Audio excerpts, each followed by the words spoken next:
Dear traders, this is Vicky and you're watching my channel Forex Vicky. So I'm back here with another analysis video, another weekly analysis video of Forex and currency pairs. जिसमें again we are analysing gold, क्योंकि सबसे ज़्यादा अभी gold ही trend कर रहा है. तो gold के एनालिसिस में क्या क्या देखने मिल सकता है, लाइक फोरकास्ट क्या क्या हो सकती है गोल्ड की for the upcoming week of October, November and mid November. तो स्टार्ट करते हैं like from the weekly time frame. As we can see market का स्ट्रक्चर स्टिल इंटैक्ट बुलिश है, बट ये एक वीकली रेड कैंडल जो आई है ये बता रहा है कि थोड़ी बहुत सप्लाई आई थी. Might be some profit booking from the institutions. लेकिन जब देख रहे हैं कि ये जो वीकली कैंडल की क्लोजिंग है वो इसके बॉटम से, लास्ट वीक की कैंडल के बॉटम से रिजेक्टेड है. दैट मीन्स कि ये लास्ट वीक की जो कैंडल है इसमें डिमांड स्टिल इंटैक्ट है. तो इसको चेंज करते हैं, डेली टाइम फ्रेम पे आते हैं. डेली टाइम फ्रेम पे एज वी नो कि मार्केट एक स्ट्रक्चरल वेव में है जो इलियट का थर्ड से फोर्थ का रिट्रेसमेंट एरिया है. तो शायद से या प्रोबेबिलिटीज़ आर हाई कि मार्केट ये जो वेव चल रही है लाइक दिस, ये ट्रेंड लाइन के रेस्पेक्ट में जो ये वेव चल रही है इसको H4 पे ज़्यादा अच्छे से देख पाएंगे. जो ये वेव चल रही है ऑन दिस ट्रेंड लाइन, ये यहीं से रिजेक्शंस ले रहा है. दैट मीन्स मार्केट में बाइंग अभी भी एक्टिव है, स्मार्ट मनी अभी भी बाइंग कर रहा है. तो प्रोबेबिलिटीज़ आर हायर कि मार्केट यहाँ से कंप्लीट यू टर्न ले ले. ओवरऑल डेली के लिए जो हम लोगों को चाहिए था कि एक रिट्रेसमेंट ले मार्केट थर्ड से फोर्थ वेव के लिए, तो थर्ड से फोर्थ वेव के लिए रिट्रेसमेंट लगभग हो चुकी है, क्योंकि यहाँ से रिजेक्शंस ले रहा है और अच्छे खासे रिजेक्शंस है. लगभग एक हैमर, ये सब बनाया हुआ है, मतलब ये रिजेक्टेड कैंडल्स ही है ओवरऑल. तो इफ़ डेली कैंडल जो मंडे का होगा, मंडे का डेली कैंडल अगर ये तीन रिवर्स्ड कैंडल का हाई ब्रेक कर देता है और क्लोजिंग दे देता है, दैट मीन्स कि मार्केट का स्ट्रक्चर चेंज हो गया है, मार्केट वापस से बुलिश चले जाएगा. तो बुलिश कहाँ तक के जा सकता है ये एनालाइज करते हैं. तो 4 आवर पे आएंगे. 4 आवर में I am seeing fair value gap over here, जो एक पॉइंट ऑफ इंटरेस्ट वाला फेयर वैल्यू गैप है जो एक्टिव है. Might be some pending orders active है.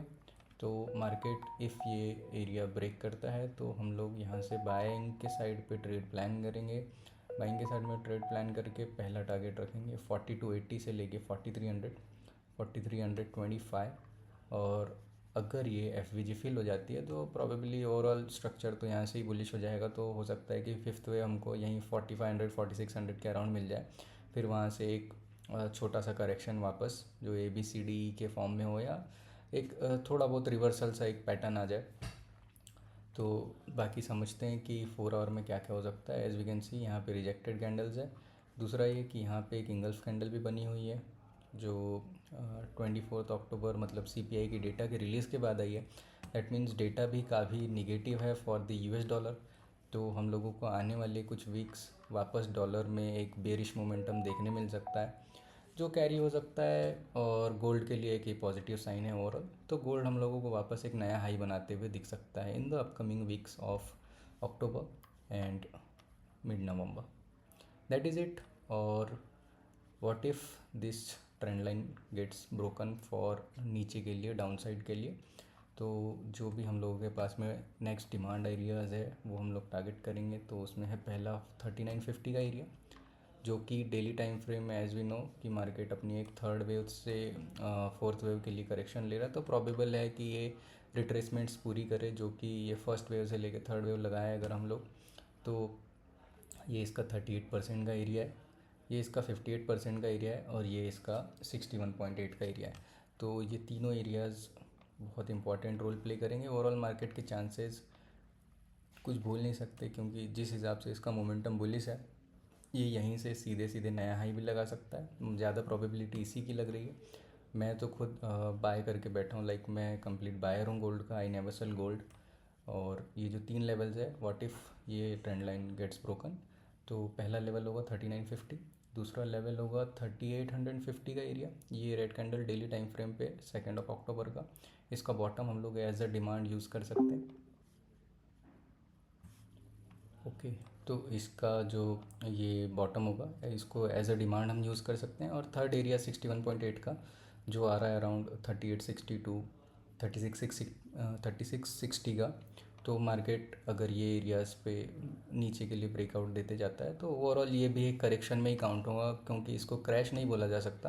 क्योंकि डेली टाइम फ्रेम में अगर गोल्ड को देखें तो इन इन इन 62 डेज़, इन 62 डेज़ गोल्ड लगभग 33% अप है। दैट मीन्स एक करेक्शन भी चाहिए है।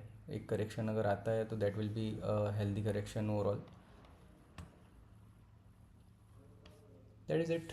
तो गोल्ड यही है अपकमिंग वीक्स के लिए। गोल्ड में कुछ ज़्यादा मतलब कंफ्यूजिंग नहीं है, बस स्टॉप लॉसेस थोड़े से बड़े बन रहे हैं as prices are moving so fast. Gold की मार्केट काफ़ी वॉलेटाइल हो गई है कुछ लास्ट 1-2 हफ्तों से। लाइक 1000-2000 पिप का डेली का मूवमेंट जो हो गया इसके लिए काफ़ी नॉर्मल हो गया है। तो प्रॉम्प्ट करो रिस्क मैनेजमेंट के लिए आप लोग थोड़ा सा कम क्वांटिटी यूज़ करो और स्टॉप लॉसेस बड़े रखो। लाइक जो पहले स्टॉप लॉसेस 50 पिप के होते थे अब वो 150 पिप के अराउंड हो रहे हैं। तो ट्राई करो कि क्वांटिटी थोड़ी कम करो और जो स्टॉप लॉसेज है वो बड़े करो। तो ओवरऑल जो, क्योंकि टारगेट्स भी जब दे रहा है गोल्ड तो वो टारगेट्स भी बड़े बड़े दे रहा है डेली में। जैसे ये कल का ही डेली कैंडल अराउंड ये मोर देन 1060 पिप्स का एक कैंडल है। तो ये एक दिन का कैंडल इतना बड़ा बन रहा है। दैट मीन्स हम लोगों को थोड़े से रिस्क मैनेजमेंट में और क्वांटिटीज़ में थोड़ा सा चेंज करना पड़ेगा, क्योंकि इतनी बड़ी बड़ी मोमेंटम अगर आती है मार्केट में तो स्टॉप लॉसेस बड़े लेने चाहिए और क्वांटिटी कम करना चाहिए, नहीं तो अकाउंट्स वॉश हो जाते हैं। That is it for the day, for the upcoming weeks. अगर लाइक कुछ जैसे अगर ये ट्रेंड लाइन ब्रेक होती है तो आगे का जो भी एनालिसिस होगा, जो भी मेरे व्यूज़ होंगे, I will be sharing on YouTube. Okay guys, thank you so much.